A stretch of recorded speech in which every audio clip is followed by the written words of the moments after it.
Peter is one of the most prolific characters in the Bible. We can all relate with him. There's a little Peter in all of us. We make hasty decisions. We are impetuous. We want to do something really quick, but we don't really think about it. And he was instructed many times by the Lord.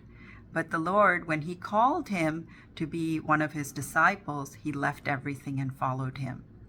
But we see that God did not want Peter to stay in that intimate level. He wanted something greater. On one day, there were two boats by the lake, and one was Peter's. The Lord asked him, "Peter, can I get in your boat?" And he said, "Yes."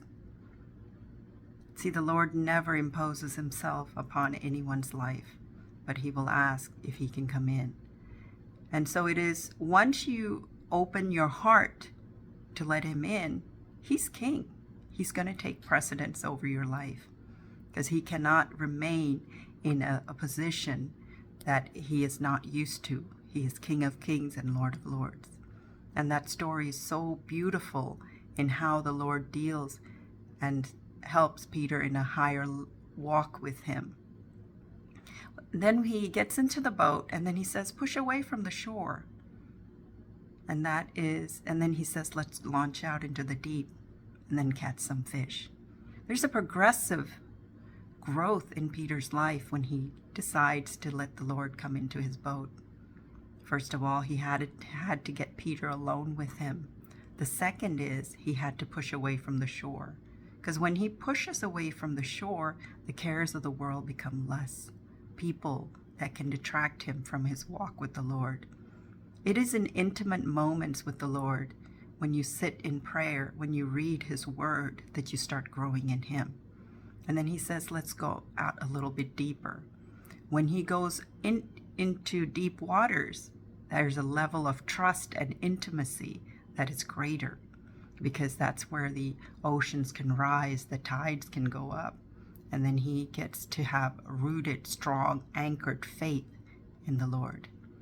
And probably the talk from the shoreline out into the ocean was very powerful, very precious, that caused Peter to say what he said. The next sentence, the Lord says, "Let down your nets." He said, "I've toiled all night, but if you say so, I will do it."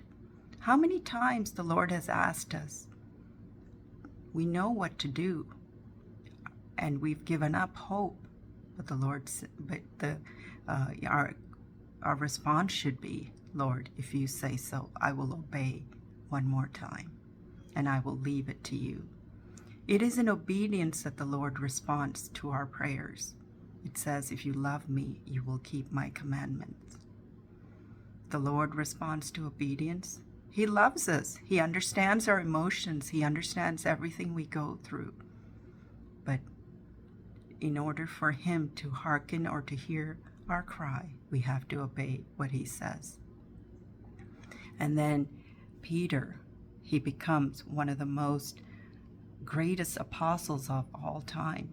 And then what does the Lord say about him? It says, "Because on the confession of what you said, you are the Son of the living God, I will build my church." On that confession of faith.